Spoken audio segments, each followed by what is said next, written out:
Welcome to Daily Focus. I'm a little earlier this morning. I've got meetings that I have to get to, but I wanted to take a little bit of time with you as I share God's word. And we are in Matthew chapter 5, and we're looking at verse number 9. And here it says, "Blessed are the peacemakers, for they shall be called the children of God." And boy, we live in a world today that needs peace, wants peace, doesn't want to do anything necessary for peace. They just want the result. They want the product without the process. And can I just tell you that violates God's designs? I mean, everything that God designed has a process to produce a product. But we live in a culture today, unfortunately, that is captivated by having immediate satisfaction, immediate fulfillment. We have Instacart. We have, next day delivery of Amazon. We have, drive through prescriptions and drive through meals and you name it. We just have everything at our fingertips. If you want data, you can go and you can get data for almost anything in an instant. Even with AI now, you can ask AI questions, and it will give you all kinds of data that is familiar to what topic it is that you're researching. And there's just so much instantaneous. And so what happens is that we want a product without a process. We just want it to happen. Parenting is hard work, and you can produce a product, but it's going to take hard work. It's not just going to happen. You can be prepared for retirement, but it takes discipline. It takes forethought. It takes planning. It takes implementing that plan, but you can do it, but it's not going to just happen. You can have a fulfilling marriage, but it takes work and it takes wise decision making. It takes discipline, and you can have the product, but it will take a process. And we live in a world today that wants peace, but they don't want the process. They don't want the work that is involved in having peace. And sometimes we get this conflicting in our minds because we say, well, Jesus is the source of peace, and that is true. Without Jesus, there is no peace. He said, in the world you have trouble. I have come that you might have peace. I have overcome the world. In other words, in me, you can have peace. And we have to portray that as Christians. We have to be attractive enough for the unsaved to look and go, wow, how do they get peace?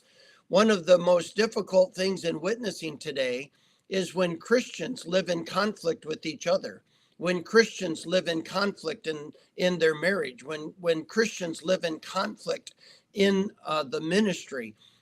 We have to make sure that we're modeling that Jesus is the process. He is the source of peace. And so if we're going to have peace, it's going to come from Christ, and it's going to come because we are willing to embrace the process that he has set in place. What is it? Well, he is teaching us that it means that I'm going to have to be quick to hear and slow to speak. That means I'm going to have to learn to listen more than I speak. It does mean that I'm going to have to use gracious words when I speak. It doesn't mean that I never confront. It doesn't mean that I never give consequences. It doesn't mean that there isn't difficult conversations to have. Sometimes those difficult conversations are the pathway to peace. Confronting your children on wrongdoing, things that are unacceptable in your home and that are not going to continue in your home are sometimes uncomfortable conversations, but they're necessary if you're going to have peace. But there also has to come an understanding that Christ has given to us roles and responsibilities and dynamics as to how that peace comes through fulfilling of roles.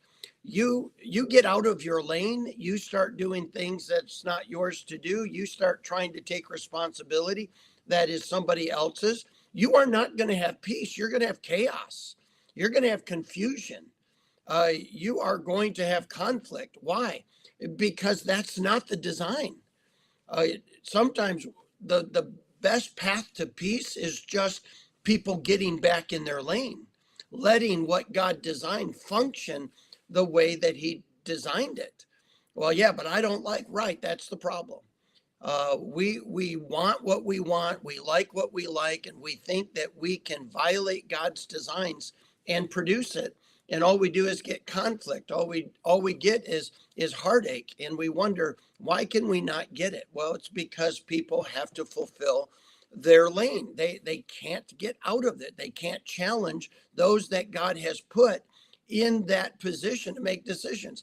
The hardest thing for sometimes that I have to face in remembering that God allows leaders and that I don't have to fix political leaders. God is capable. Well, the same thing is true in every other realm. God is able to deal with leaders. And the problem is we're not sure he's going to deal with them how we want, when we want, to the extent we want. So we take the bull by the horns and we have to fix it. And all we do is confuse it.